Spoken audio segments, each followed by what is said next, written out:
are listening to WHOA Podcast, coming to you from Gainesville, Florida. Hello, everybody, and welcome to another episode of the WHOA GNV Podcast, the podcast bringing you businesses and individuals that make you go, whoa, whoa. I am your host, Collin, and my co-host is Michael Dees. What's up, buddy? How are you, man? I'm feeling good.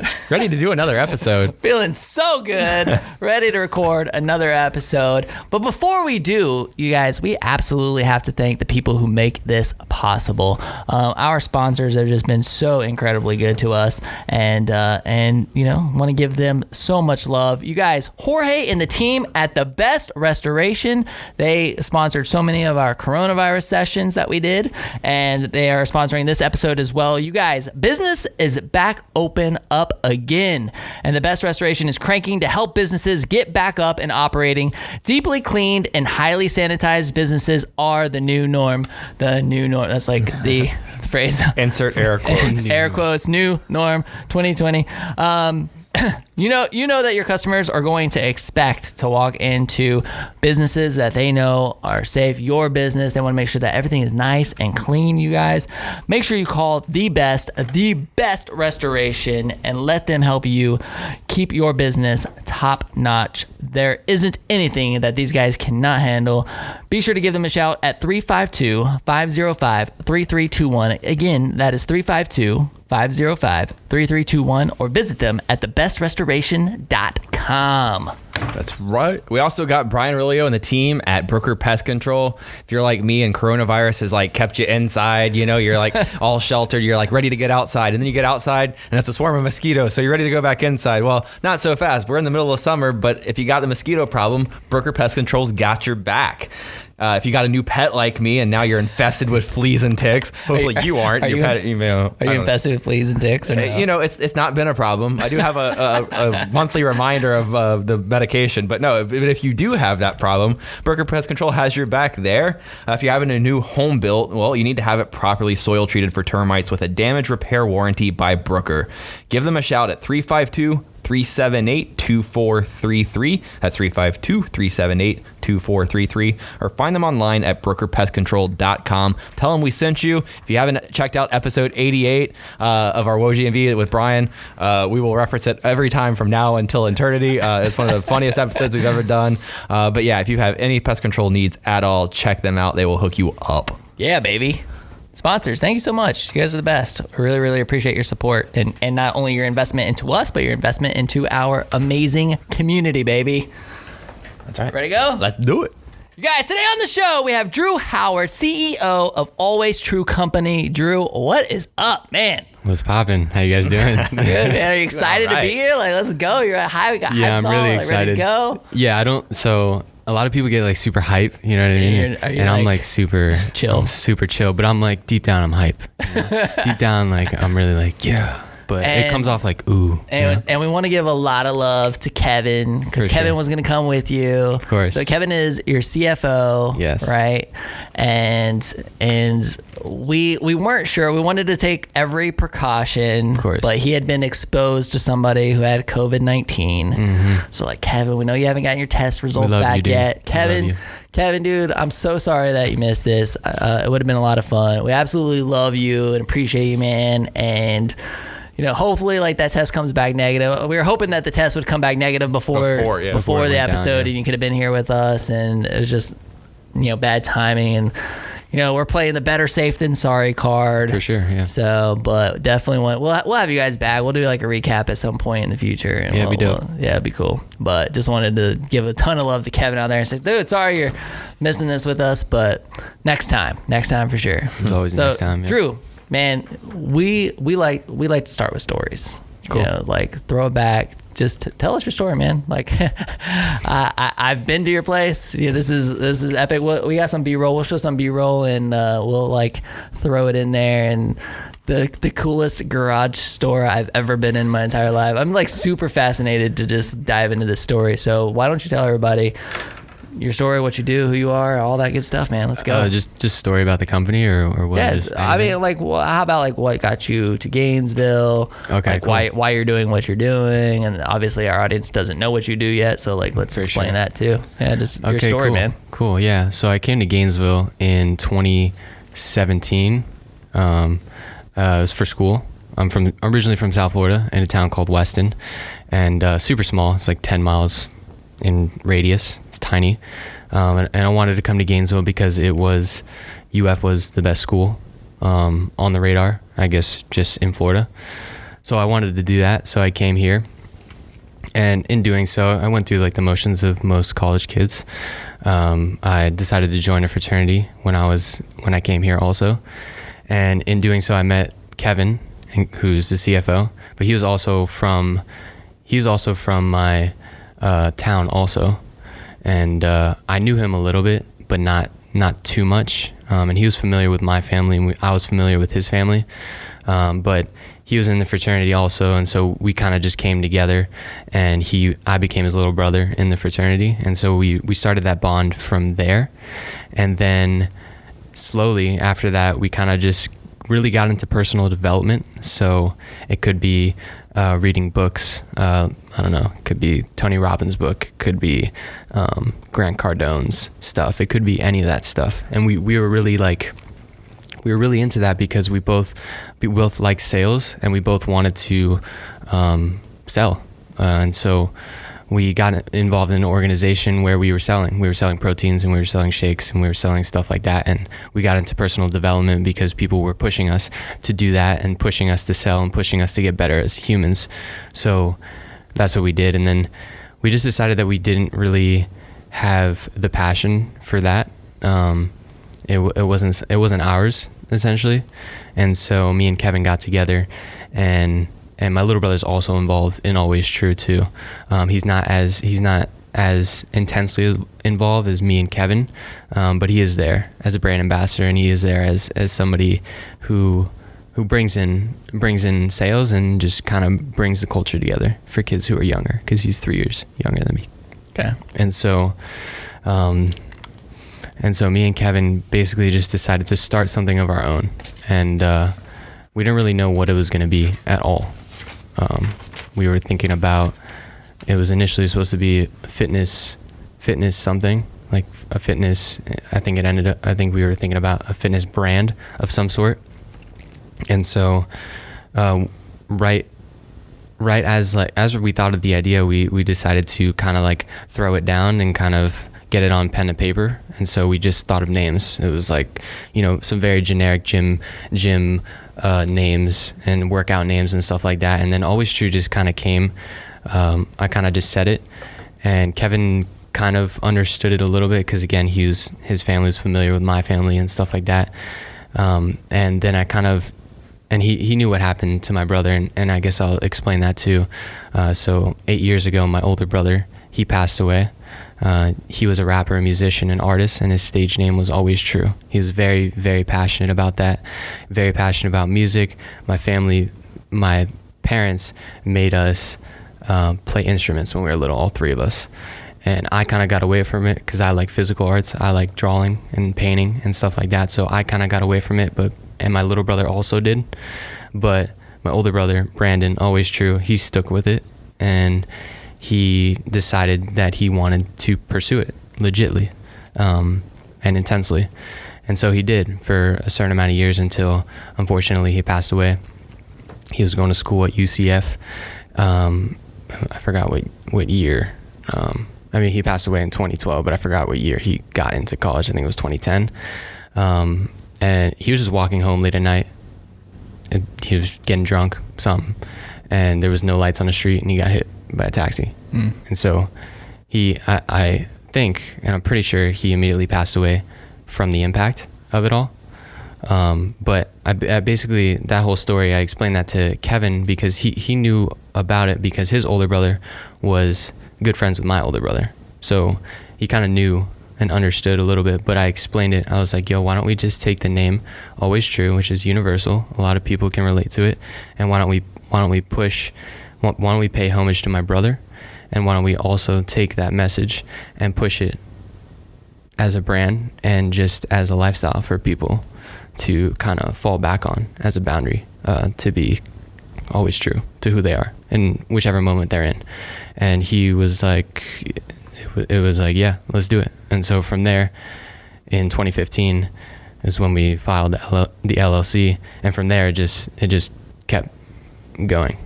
It almost felt like it was just we just kind of just went into it. Okay, so for our audience that's listening that might not know what Always True is, what is Always True? Always True right now is a clothing and a streetwear brand. Okay. And like the thing that really is fascinating about it, at least in my opinion, is that it really kind of brings in this artistic nature. Like, I mean, how would you describe, when you're trying to describe your clothing brand to somebody, like what makes you different? What's the differentiator? Like how do you even describe it to somebody? I don't know. It's kind of hard because we switch a lot. It's like night and day. It's like, you know, one day we could be randomly picking up a sewing machine, learning how to sew. The next day we're graffitiing our clothes.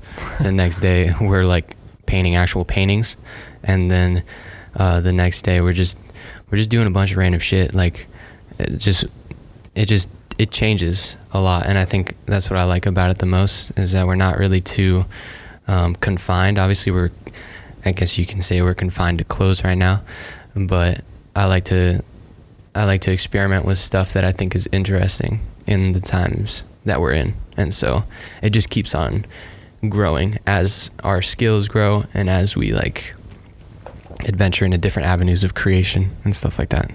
Yeah. So what years did you and Kevin go to school? I started school in 2017, I think. Okay. I think so. Yeah.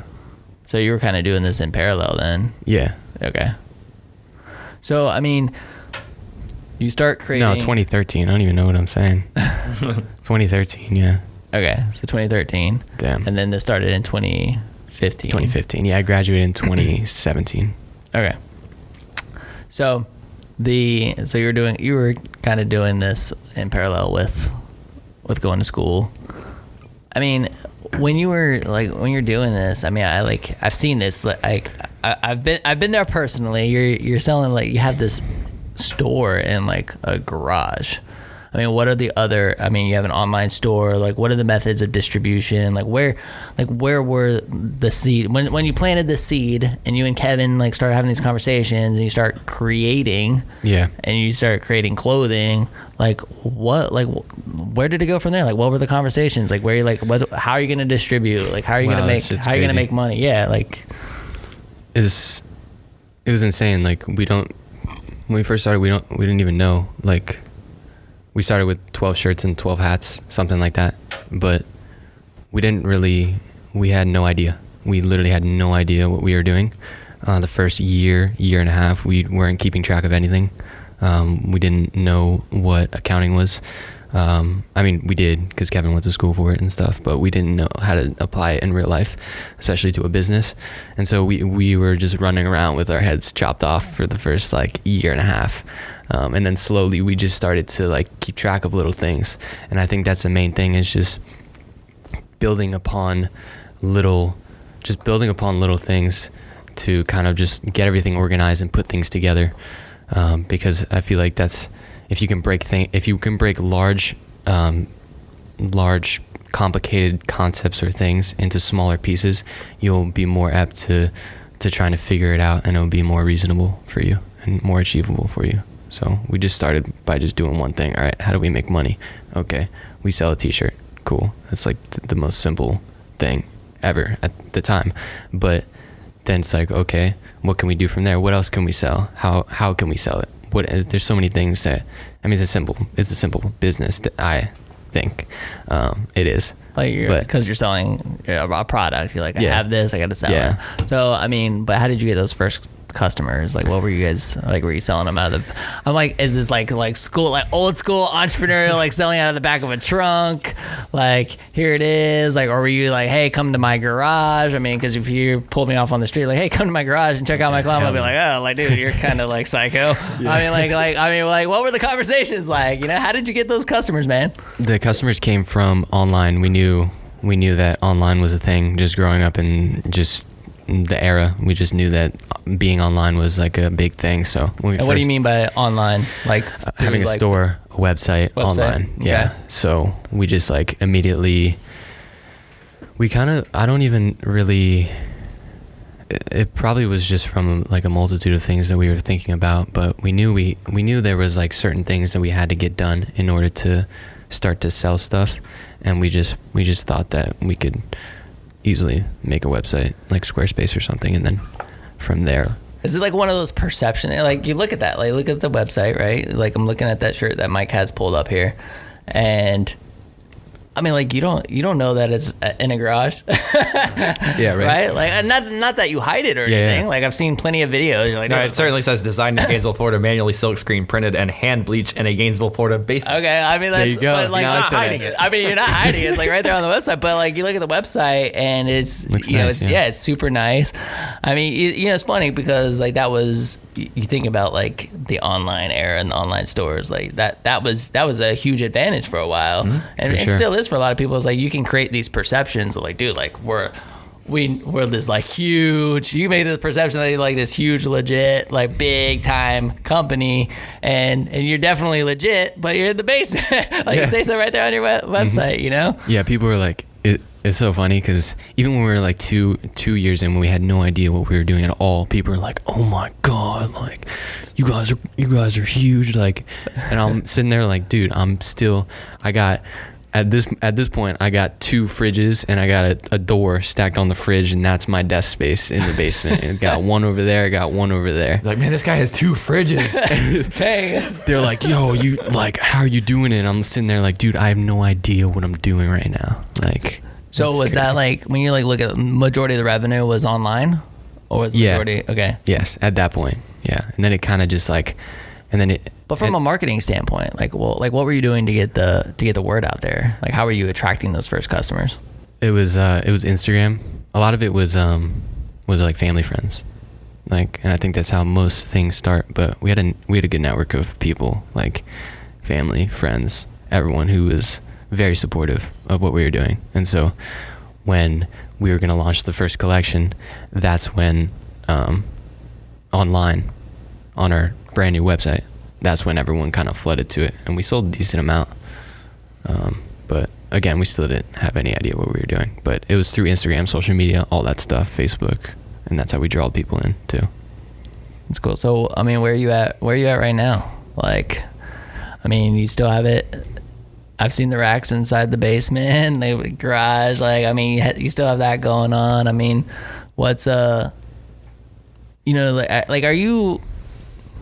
I guess like where my question is going, like, is this more of like a side hustle type fun hobby project type thing, or is this something that you like want to legitimize and actually make into a fashion brand? Yeah, no, it's a legit thing. This is like what we're doing. Me and Kevin are doing it full time.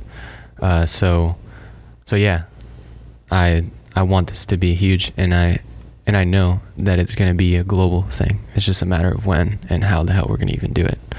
So you guys just having those conversations on a daily basis, or yeah, what? for sure. Yeah. I love the spirit there. It's gonna be It's global. gonna We're just happen. trying to figure out what the F we're doing. You know, but we will. We've made a lot of conversations about pivot and opportunity and survival of how businesses have navigated the impact of COVID-19. We've had our coronavirus sessions and stuff. And one of the things I'm already fascinated by on your website is the introduction of face masks. And so I kind of wanted to talk to you about that. Like, whose idea was it? How did you approach that? Was it something that you immediately were like, here, there's an opportunity here? Even the aspect of, you know, doing it from recycled t-shirts, I think is brilliant. So just talk a little bit about that. Yeah, face masks. Is that one of them right That's there? one right there, yeah. Oh, cool. So, like, I didn't even know we had a prop. Yeah, you want to lift it up and like show the camera, and so This one's actually sweet because we have like a little pocket where you can put a little filter Cool. Cool, yeah. That's neat. which is cool. But yeah, I mean, when quarantine was happening, everything was like going down.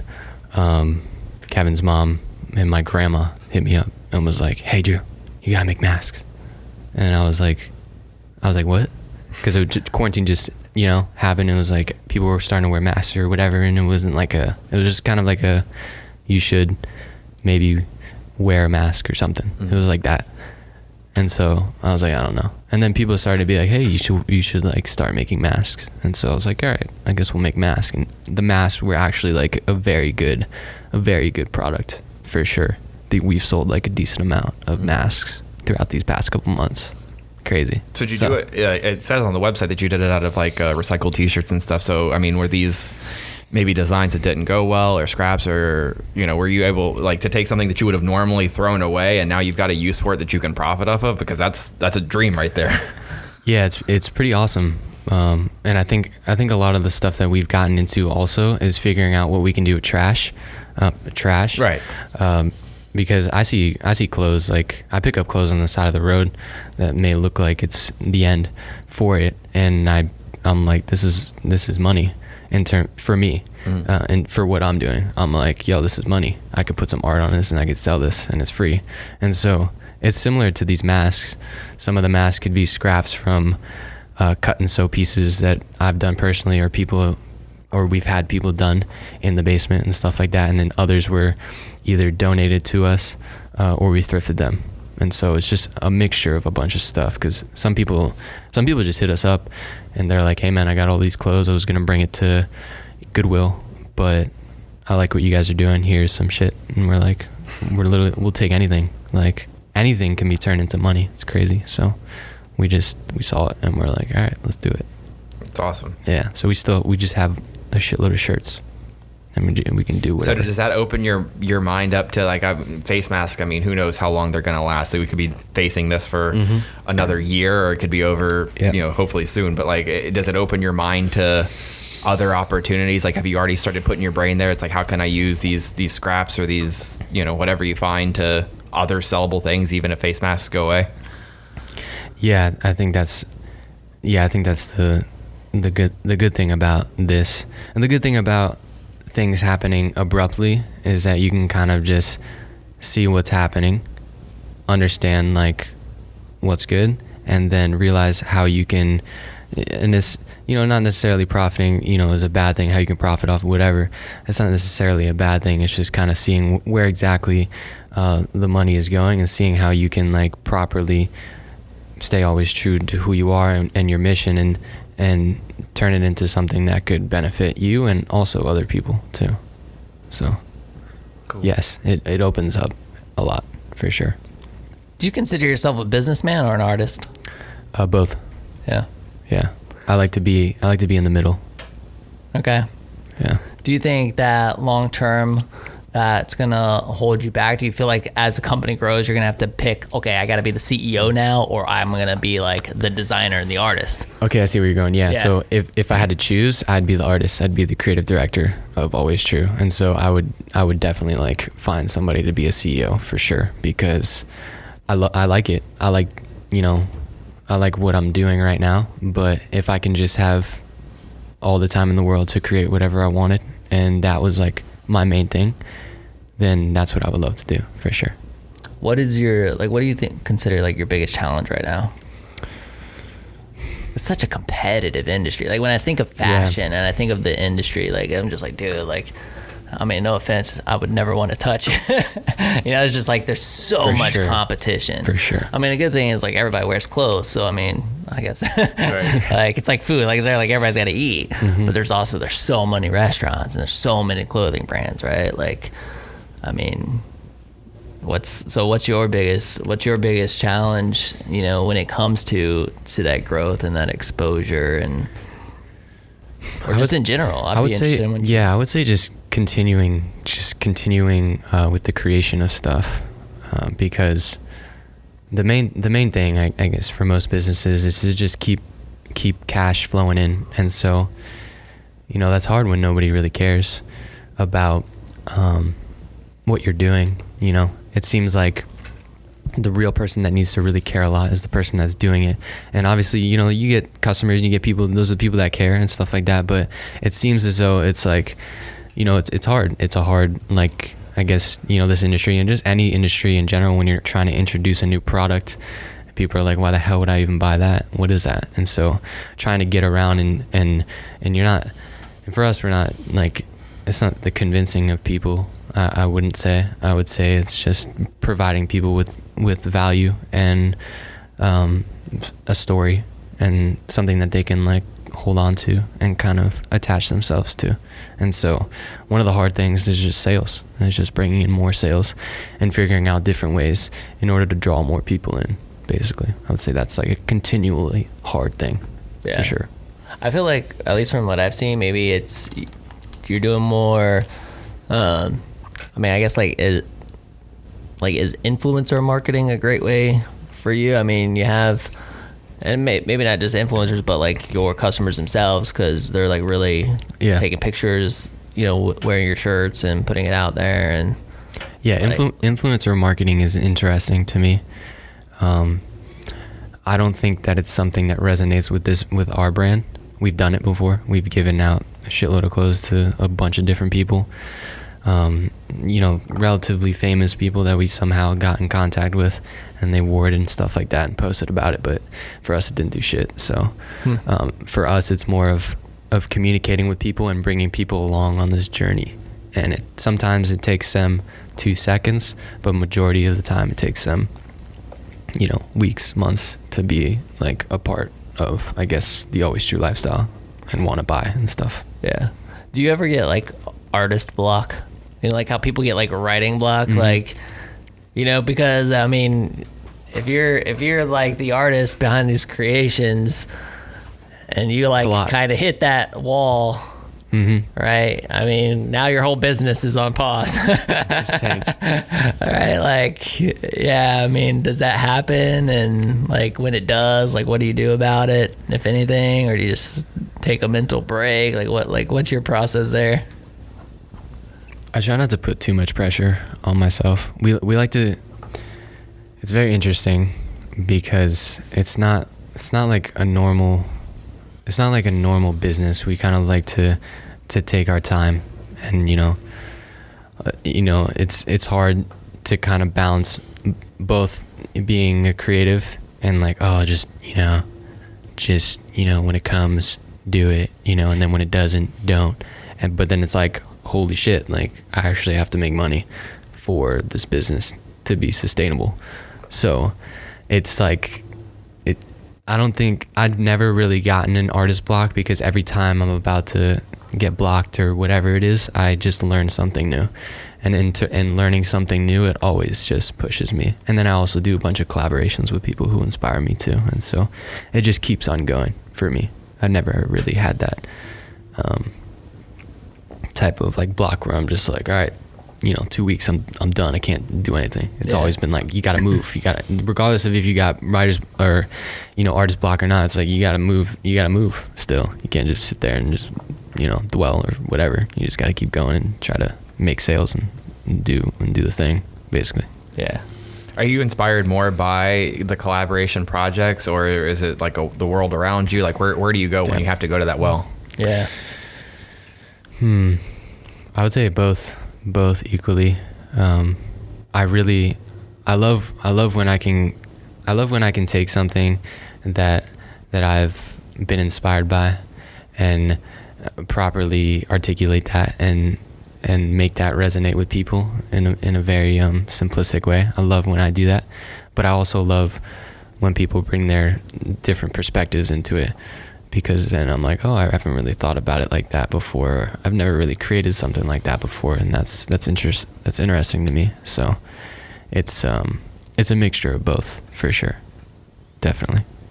I also wanted to ask you, you touched on the influencer thing, and I had a question jotted down. One of the growing trends, and I speak of this with no profession whatsoever, but one of the growing trends I see in like clothing companies and Instagram is this hey hottie, I love your style, let's do a collaboration kind of marketing, where people will just find random profiles and then give them a discount code or give them something for free and then say, you know, repost this.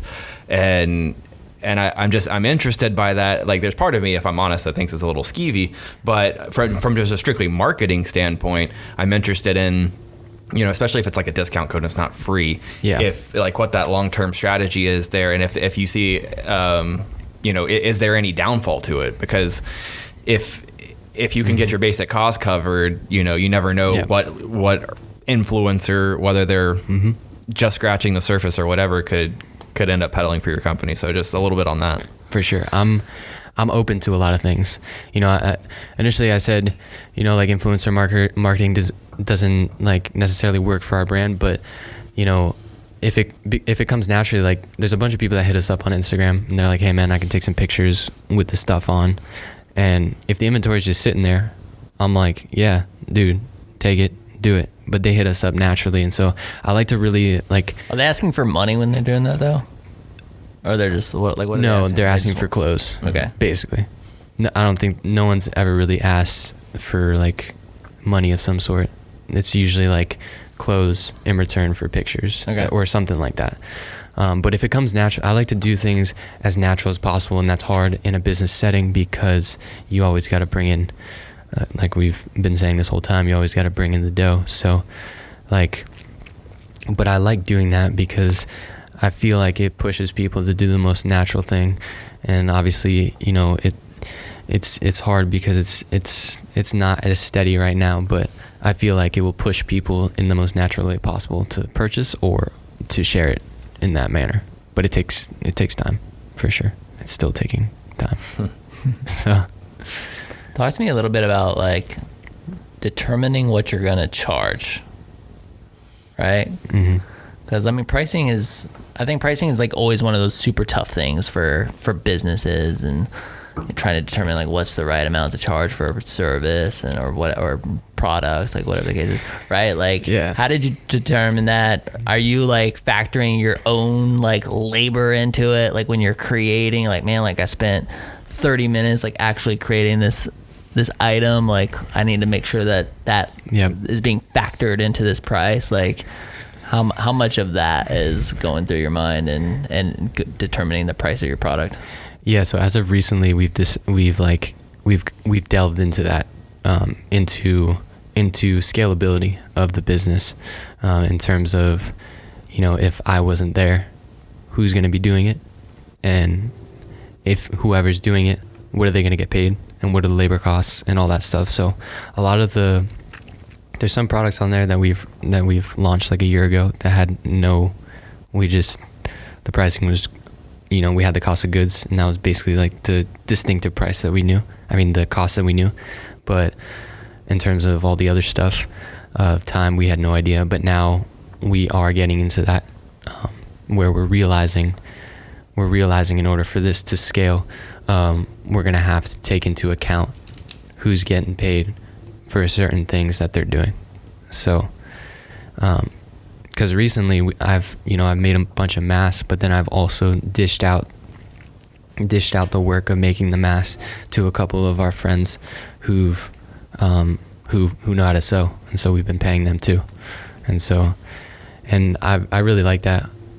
Before, I didn't necessarily see the opportunity in doing that and freeing up time, because I was like, yeah, man, it's money, and we need that money for the business. But now it's more of, okay, how can we scale this, and how can I get more time for myself and more time for creation and stuff like that. And so even if I'm not making as much, I'm still dishing it out, and I'm still able to work more and smarter, I guess. So yeah, it's been working into the cost now, for sure. And some of the stuff on there, like, probably not making any money on. How many different SKUs do you have? We have a shitload. Because hey, that's a lot. So there's two like distinctive like sides of the business. There's like the new clothes that we make, which are like distinctive costs of goods, and we make 30 of each, 50 of each, whatever of each. And then there's the one of a kinds, which is, I would say, is the majority of like the product that we have in our basement and on hand. And so those, at each one of those is its own SKU, I think. So we've got 500 plus SKUs like on the website right now. So as you look towards scaling this, I mean, I've not seen how much space you have, but are you to a point where you're wondering if you can continue to do it from your basement, or you have to start looking at outside space? Is it something that you see staying in Gainesville? So yeah, we recently, like the last time you were in there, it's completely changed. We basically moved a bunch of stuff around and have gotten a lot more organized. And so you were in the main basement and you saw like it was kind of crowded and whatnot. We basically cleared everything out, and the racks that were on all the parameter of the whole business. Okay. We kind of just added a bunch of more of those racks in the inside, and so the basement is solely now like everything's hung up, and it's basically a showroom type of thing. And so Kevin used to live in this room that was like a 2-story loft, and he decided he didn't really need that space anymore, and we had another room open in the house, so he moved into the other room. And in this 2-loft room, we kind of just converted that. The bottom floor is like the studio space / shipping area, and then above that is like a studio lighting. And so we take photos of products and stuff like that. And so everything is starting to get like compartmentalized. And yeah, I think we're probably gonna like be leaving the basement pretty soon, for sure, because it just seems like it's a good problem to have. Yeah, for sure. I definitely see like a warehouse of some sort. I don't know where exactly, because you asked me if it was going to be in Gainesville or not. It could be.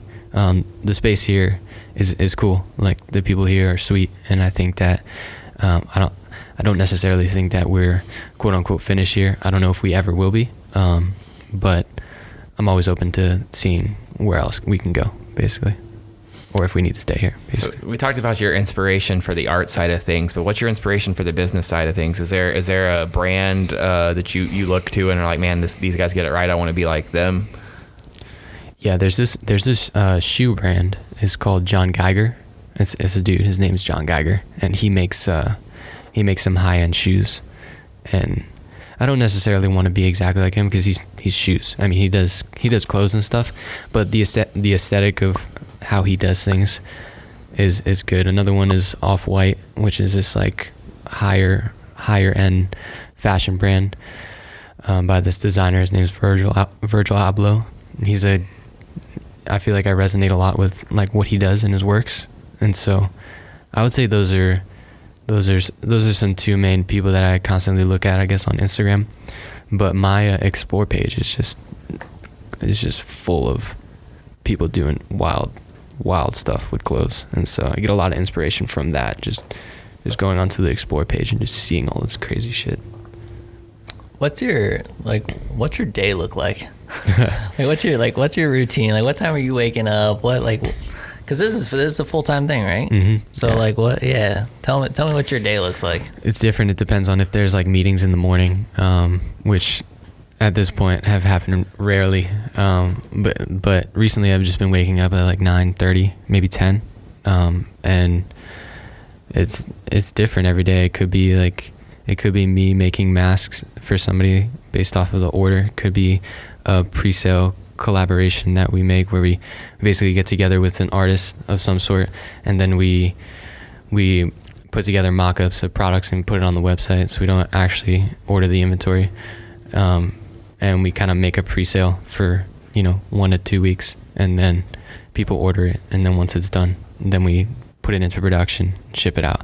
And so that's another portion of it. Another portion is we do a lot of manufacturing for companies, for artists, for bands and stuff like that, of t-shirts and hats or whatever they need to get made. Masks. We just made some masks for this girl, Lizzie Jane. She's an EDM artist.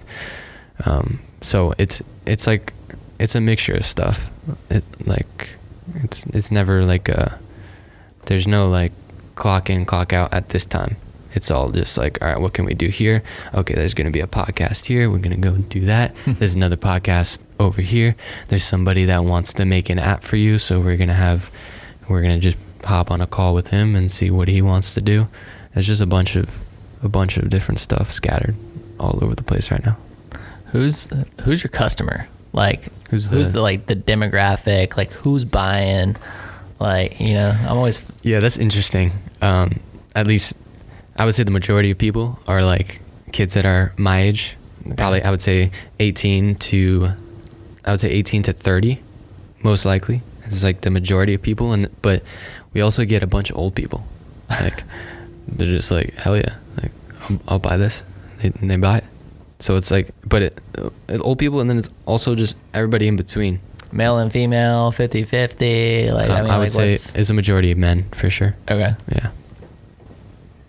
Where did you pick up the skills? Because like I'm sitting here thinking about it, and you're talking about like learning how to make masks or making them yourself, and then you're talking about bleaching shirts and stuff. Like, is this just strictly trial and error? Yeah. Did you have a great home ec teacher or somebody that like taught you how to do basic sewing? YouTube. Yeah, I mean that's like, where I learned everything. Yeah. Yeah, YouTube's amazing, and that was like definitely like one of the main like teachers for me. But I think it's just accumulation of the resources that I've had my entire life, of experiences that I've had and stuff like that. But I would say, yeah, in order like to mediate the process and to speed it up, it would be like, all right, my sewing machine is broken right now. It's pissing me off. What do I type it in? Yo, my sewing machine is pissing me off. I still YouTube how to tie a tie every time I tie a tie. Like there's a way I know how to do it, but like if I want to get it right, I'm still YouTubing how to tie a tie. Yeah, for sure. That's wild. I don't know. Is there anybody that you've done a collaboration with or had as a client that you were like kind of fanning over? Like, oh my God, I can't believe I get to work with this person. Or Yeah, I think all of them. Really? Yeah, I literally think. Like, oh my God, I'm just honored that this random person down the street would buy a shirt from me. No, straight up. Yeah. Like, because obviously I think that the stuff that I make is sweet. Like, I think that I'm very creative, and I think that the stuff is sweet that I make, but I think that everybody else just has an equal like amount of creativity and can make just as awesome stuff. And so I'm like actually honored that people take the time and want to just be a part of what we're doing. Like, dude, that's such a humble answer. Yeah. That's what it is. That's the truth for sure. That's like, you get excited that somebody like wants something that you've created. Yeah. It's just like the feeling of that. And yeah, it's like, cool, damn, man. you have something. They're like, I want to be a part of it. And I'm like, that's amazing. So when you got to do this collaboration with this EDM artist, were you like, is that somebody that you knew you were like kind of familiar with and you were like stoked about beyond just that, oh my gosh, this person wants to work with us? I don't know how we got in contact with her. I think Kevin might have known somebody that knew another person. But yeah, I was stoked. She crushes that shit. She's dirty. She's really, somebody you like listen to, or like were you familiar because of the? I don't really listen to. Okay. I'm not like an avid listener to EDM and electronic music, which is weird because we've done a lot of pop-ups here in Gainesville and it's just been all EDM, just the whole night. But me personally, I don't necessarily listen. It's not like my favorite type of music, but I do appreciate it. And so I didn't really listen to her at all. But I believe Kevin somehow had a connection, and it went down like that. Dude, connections are everything, man. For sure. Those relationships. For sure. So when I hear you say stuff like, this is definitely going to be a global brand, like I'm going to see it through to that moment, right? Like I instantly go into a place of, well, Gainesville needs to like retain a lot of global brands. Mm-hmm. we need to maintain companies as they grow. What is it that you really need out of Gainesville when it comes to making sure that we like keep businesses like yours here as you do scale? What can we do to like help ensure that remains a possibility of you Yeah, I would say keeping you here? I would say probably just be open. Like, just be open to what creatives have to say. And because a lot of the times, they're able to kind of just branch out and think a little bit outside the box. And so I think being able to adapt to change and letting these people speak, these creatives, and it doesn't have to be creatives, it can be anybody, I think, and then supporting, like listening and then supporting and wanting to be a part of it. and I think could really help. It could really help us too. I mean, they have, like, being here in Gainesville is super chill. Like, everybody is like super open, and the society and the community just in general, they're very supportive, and I appreciate it a lot for sure. And so it's just about being more open. I kind of going back to the question where I said, okay, like, would you be like the CEO or the creator, right? I consider myself, or definitely becoming more of a creative person. Like, I love to create content. I love creation. However, like, if I was gonna pick between the two, like, I would be the business guy, like, right? And I would say that sometimes, like, especially in like the business world, this is why I love like having conversations exactly like this one, even though they're like somewhat different than a lot of the normal ones that we, you know, like that's what I love about the show, is that we can really pull in so many different types of individuals and have conversations like this one. But one of the things that's been like super interesting over the course of, I would even say, like, my career is, as a more of a business person, is working with creatives. I have found it to be incredibly challenging to work with creatives. And whether it's like different personality types, you know, like, I mean, like, whatever it is, it's just like, I have found it challenging. For sure. You know, like, what's like a piece of advice that you would give to our more business audience as a tip to like really zero in on how to work with creatives as a business owner, business leader? Like, how do you like really work with creatives? Yes, I would say empathy. I would say, and it's kind of hard if you're a businessman and you haven't necessarily delved into the creative realms that the person that you're talking to has. But I would say be empathetic to that artist, is because that person is putting their all into the creation of what they think is amazing and what they've been creating, and so they're very attached to it. And it, you know, happens to me a lot also, but from a business standpoint, it's hard. It's hard to do that, because you're just like, yo, let's go, let's do this. Like, you know, don't give a shit. Just, you know, what is your art actually worth? You know, stuff like that. Like, is it actually gonna sell? Which is good. That's also a good aspect to have, like, a businessman coming forward and testing this artist on what he can and what he can do with his art. But I would say probably empathy on both sides too.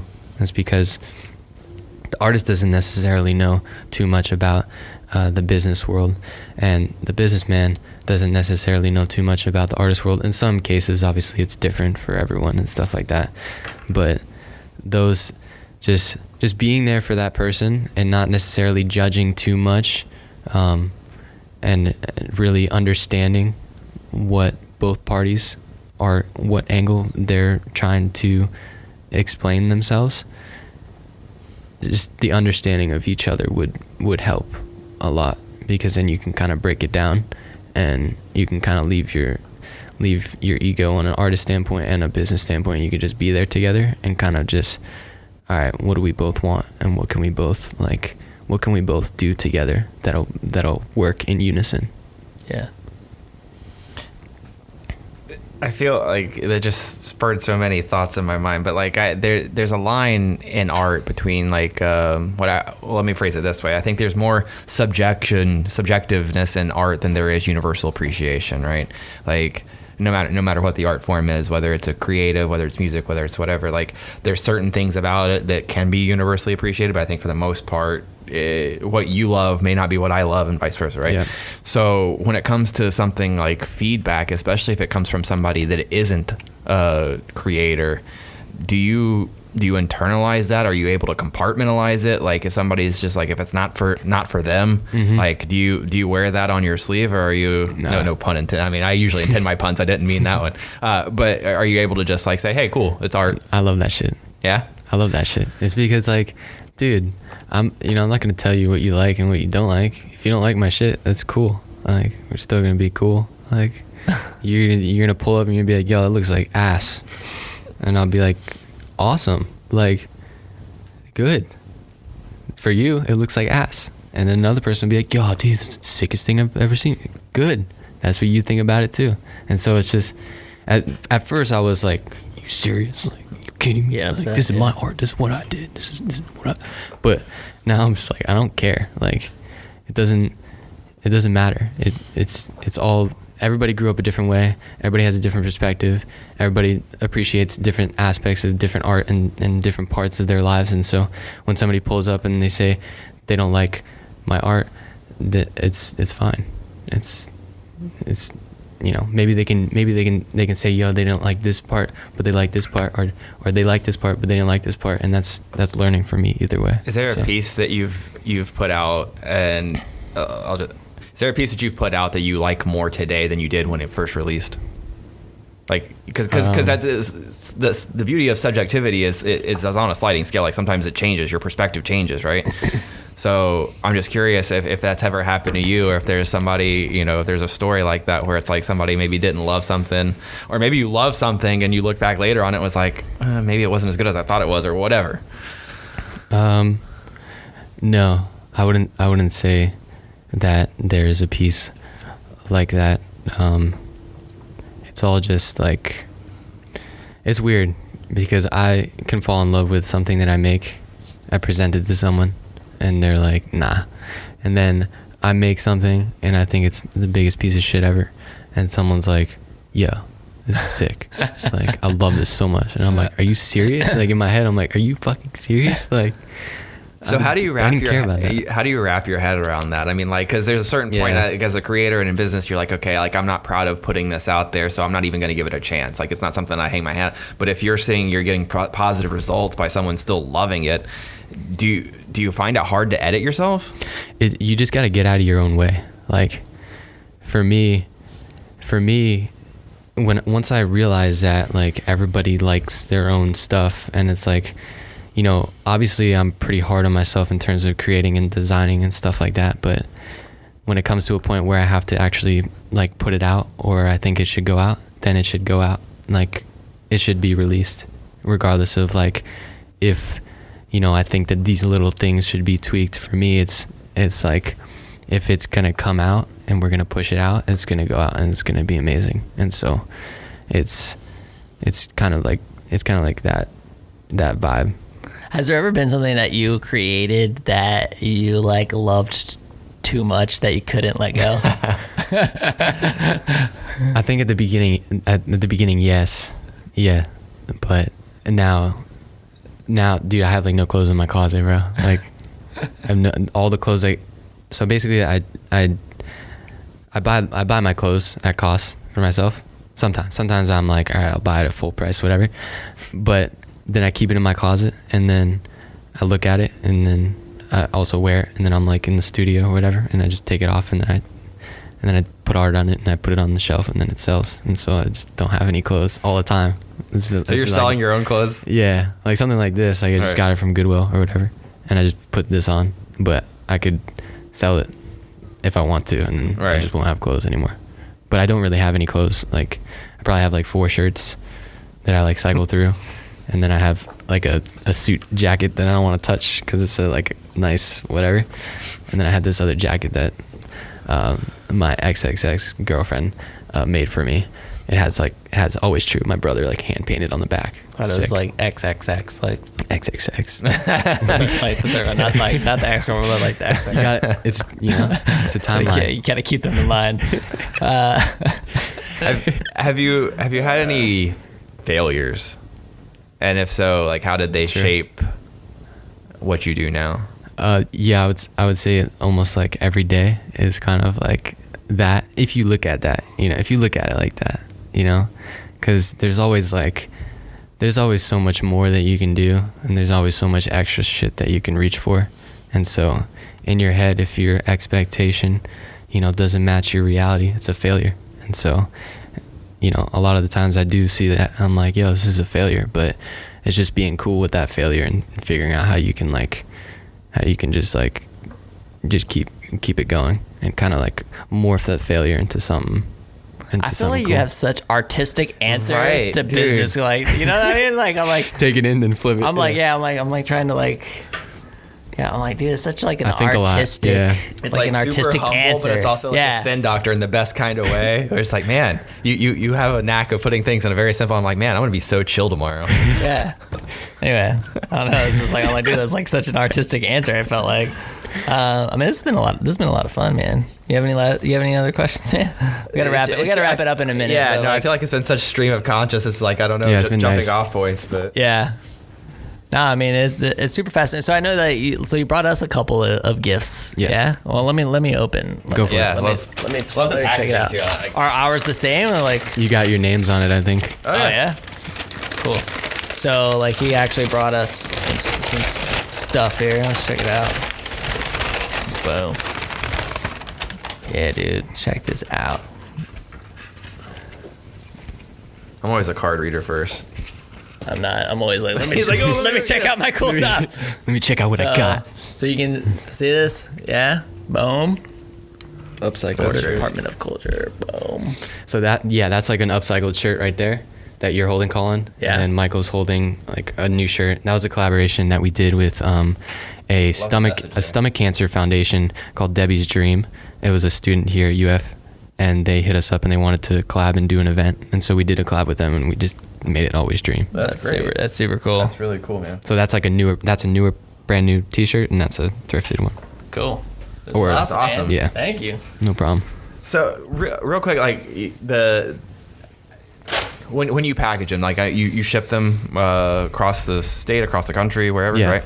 How much do you put into your packaging? Is this indicative of what you would normally send out? Do you do handwritten notes, or is this just because we're badass? But like, what do you put into your packaging? Yeah. Right now, it's everything. All the packaging is hand done by me, which I like 100% understand that's not scalable. You know, people at the beginning were like, yo, you handwrite everything, and I'm like, yeah, and they would. At the time, they would make me feel like shit because they'd be like, yo, you know, that's not scalable right now. You know, and they were like putting so much and I was just like, dude, I just started, whatever. So I was like, don't let them tell you it's not scalable, man. But I understand that now. I still do it because I still understand that I do have some time to do that, and I do, and each person is special, and so each person that decides to spend money on me and the brand itself deserves that. As of right, you know, I don't know what's going to happen in the future, you know, if it's going to be printed or if I'm going to have you know, people actually, you know, writing it besides me. But for now, I'm just like trying to put my all into everything, because that's going to resonate with you. That'll resonate with you, and you'll never forget that. Dude, you're spot on, and you're so wise to that. It's conversations that we still have. I mean, I think we were just talking about that concept yesterday. About we joke about making the pie, but it's like doing the special things when you're at a certain level, and then how easy it is for that stuff to drop off when you scale too fast. And a lot of businesses do that, and they forget what made them special or what differentiated them. And my advice, and I know it's hard, and we've lost touch with it sometimes, but it's just to never stop doing the small things. For sure. Because they do go so far. Yeah, you got to figure out how to scale that, right? Yeah, like 100%. Keep that going forever, which is tough. It's tough, man. Well, this has been awesome, man. This has been a lot of fun. It's been great to have you in here. We'll tell our audience where they can connect with you if they want to buy one of these sweet shirts or any of the other clothing items you have. Where can they go? Cool. So they can go to www.alwaystrueco if they want to buy some stuff. If they want to check out social media, they can go on Instagram at alwaystrueco, and it's at alwaystrueco on almost all social media platforms. So Facebook, Instagram, Snapchat. I believe we have a LinkedIn. I think we have like a SoundCloud and a Spotify. I don't really use it that much, but it's still Always True Co. And then yeah, we have a new collection coming out probably within the next month. It's like what you have right there, the Florida Department of Culture and the Always True lifestyle. Cool. And so that's going to be coming out soon. That'll be available on the website. Sweet. Yeah. Cool, man. That's awesome. Yeah. This has been a lot of fun.